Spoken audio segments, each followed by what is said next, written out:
हमने तो अपना ऑपरेशन बनियानुल मरसूस जो है उसको वाइंड अप कर दिया है, हमने उसके खात्मे का ऐलान कर दिया है और we are celebrating peace. But on the other hand वो तो ये कह रहे हैं कि हमने तो ये जंगबंदी जो है वो आर्जी तौर पे है, तो फिर what do you make of it? क्योंकि हम तो ख़त्म कर चुके हैं अपने तौर पर, वो बहरहाल अभी भी अड़े हुए हैं, उनकी समझ में नहीं आ रही बात।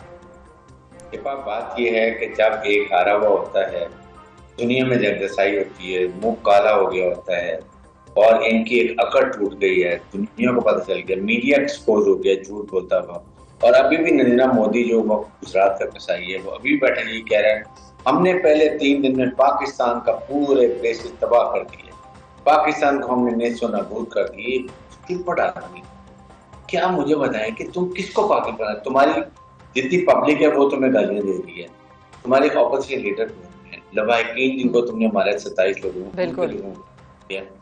सबको, उसके बाद तुमने 5 घंटे के अंदर फजर की नमाज से लेकर 12 बजे 6-7 घंटे में तुमने घुटने टेक दिए, तुमने अमेरिका की जाके गोद में रोने लग गए, खुदा के लिए बचाओ, लग रहे हमारे पर पाकिस्तान ने भी आफत नाजिल कर दी, इसलिए हमने तुम्हें मिसाइल मारे हैं और तुम्हारे ब्रह्मोस मिसाइल हमने तबाह कर दिए, तुम्हारा उड़ी का जो बहुत सारा कश्मीर को एमुनिशन देते वो सारा तबाह कर दिया, S-400 तबाह कर दिए, सारे बेसिस उड़ा कर रख दिए, तुम्हारी जैमिंग सिस्टम कर दिए। शर्म आती है फॉर गॉड सेक।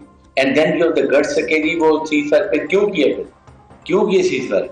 और सीजफायर किया तुम इसको छोड़ोगे, we know we are very strong effect, आप नेगोशिएशन करते हैं स्ट्रांग होके, नाउ वी आर स्ट्रांग, तुम जमीन समुद्र की गहराई में बैठे हुए हो, यू हैव नो राइट, हम अपनी चॉइस के फैसले करेंगे। तो ब्रिगेडियर साहब, जब अगला फरीक ये कह रहा है कि मैं तो बात ही सिर्फ इन इश्यूज पे करूंगा, दहशतगर्दी और आज़ाद कश्मीर के ऊपर, और हम ये कह रहे हैं कि भाई हमारी तरफ से ठीक है सीज फायर पूरा है, वो कह रहा है आर्जी है, तो क्या फिर ट्रंप वो बेसिकली अपनी टर्म्स डिक्टेट करा रहा है हमें, और उसको अभी भी ये लग रहा है कि उसी की हेजेमनी होगी खित्ते में, तो एक और फोन कराना पड़ेगा क्या फिर मोदी सरकार को डोनाल्ड ट्रंप से? देखिए, बात ये है कि इस वक्त उसके पास कोई रीजन नहीं है, इतनी बुरी तरह पूरी दुनिया में उसका मुंह काला हो गया, तो उसने अरनाब उस्मानी को देखे क्या बकवास कर रहे बैठा हुआ कि पाकिस्तान में 400 ड्रोन आ रहे हैं, कश्मीर के अंदर लाइन वायलेशन कर रहे हैं, making an excuse, but they don't know कि हमने सीज फायर किया, हमने अपने ट्रूप्स को स्टैंड डाउन नहीं किया।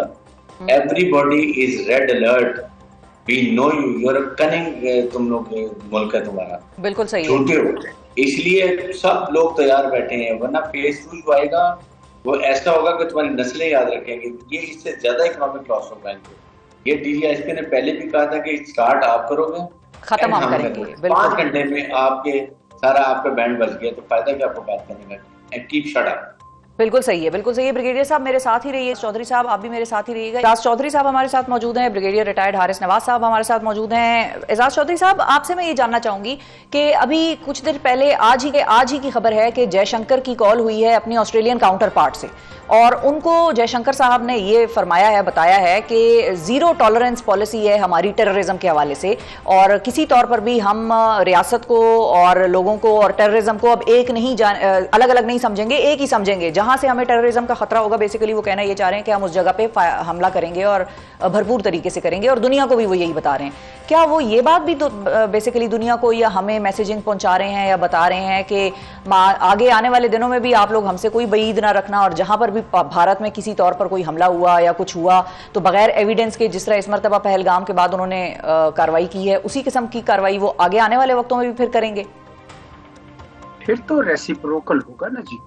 अगर हमारे यहाँ ये टेररिज्म कर रहे हैं तो चले हम इनकी तरह नीचे नहीं गिरते कि हम बगैर एविडेंस के ना करें, हम एविडेंस देकर इनके ऊपर फिर हम इनको होल्ड करेंगे रिस्पॉन्सिबल। और इनके केस में तो स्टेट ऑपरेटिव्स हैं, ठीक है ना जी, इसलिए ग्लास के घर में बैठने वाले को दूसरों पे पत्थर नहीं फेंकने चाहिए। तो इस वजह से मैं ये समझता हूँ कि ये वो पुराना मंत्रा पढ़ रहे हैं, बदल गई है दुनिया और बदल गया खित्ता, ये पुराने मंत्रे नहीं चलेंगे। अब दूसरे लोग भी जानते हैं, जब हम उन्हें जाके बताएंगे कि जनाब ये है, तो इसलिए मैंने कहा कि इस वक्त जितने सबूत हैं, जाफर एक्सप्रेस, DLA, बलूचिस्तान, पुलबशन, इस सब के डोजियर्स बनाए, कोर्ट में लेके जाएं, लेटर रोगेटरी बनाएं, लेटर रोगेटरी ले जाके इंटरपोल में दे, दुनिया में जमा कराएं कि जनाब ये है इनकी असल करतूत। ये जब तक आप नहीं करेंगे ना तैयारी, तो दुनिया को पता नहीं चल सकेगा इनकी हकीकत। तो इस वजह ठीक से, है। और वहां पे एक ग्राउंड है इस वक्त, वो सुनना चाहेंगे आपकी बात, तो आप जरूर की तैयारी करके लेके जाए जी।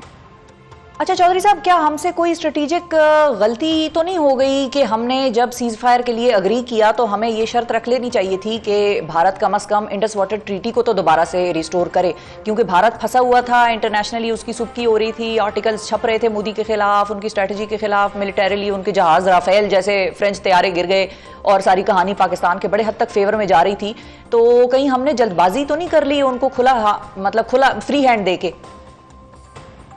2 दिन के बाद तो जी सारा कुछ हाइंडसेट में बंदे को बड़ी समझ आ जाती, लेकिन जब जंग चल रही हो तो उस वक्त बंदा ये नहीं देखता, उस वक्त तो ये देखता है कि भाई अगर जंग बढ़ती चली गई तो हमारा भी नुकसान होगा, हिंदुस्तान का भी होगा। तो आप जब अपर हैंड मिल जाए तो आप जंग बंद कर दीजिए, कोई हर्ज नहीं, अपर हैंड मिल गया ना आपको। अब आप जिस हौसले और जिस कॉन्फिडेंस से अभी आप जाके बात करेंगे उसमें और पहली वाली बातचीत में बहुत फर्क है। और पानी का मामला हमारे लिए, हमने नेशनल सिक्योरिटी कमेटी ने ऐलान कर दिया हुआ है कि ये एक्ट ऑफ वॉर होगा अगर आपने उसको किया, लेकिन ये इतना आसान नहीं है पानी को रोकना। वैसे मैं आपको बताऊं, इतना आसान नहीं है पानी को रोकना जी। अभी किसी ने चाइना का कुछ डैम्स की बात की थी, तो उनको पता नहीं 40 साल का मंसूबा है, 2050 में मुकम्मल होगा, और जितना पानी इस वक्त है उसका आधे से भी कम है जिसको वो रोकना चाह रहे हैं। तो ये तो बड़ा मुश्किल है, इतना आसान नहीं है।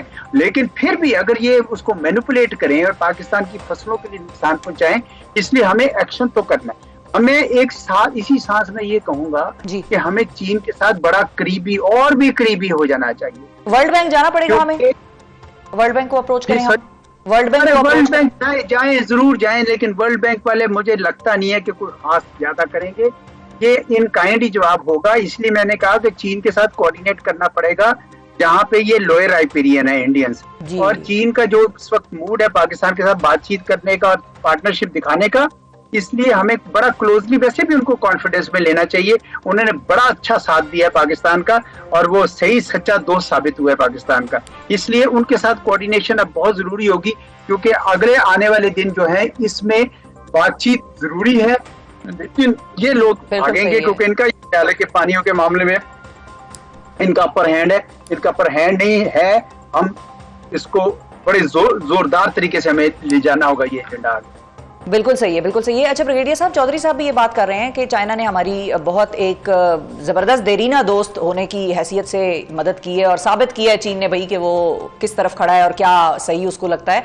लेकिन पाकिस्तान के भरपूर जवाब और अमरीकी सालसी में होने वाली जंगबंदी ने अब साबित क्या किया है? मतलब was this Pakistan and China versus India and it's odds in which India lost badly before asking US for help? नहीं, देखें शिफा, पाकिस्तान ने ये साबित किया है कि Pakistan is now very mature, responsible nuclear power with battle-hardened professional, and they have a technology also and it has cyber network also. We have proved, और हमने हर डिपार्टमेंट में इंडिया को जूते लगाए, ठीक है? इसलिए now the world knows, the complete Islamic countries know, they will all look towards Pakistan. And now Pakistan is a force to reckon with. They have the complete professional army, professional chief of staff, और पाकिस्तान की कौम जो है ना वो साथ हुए खड़ी।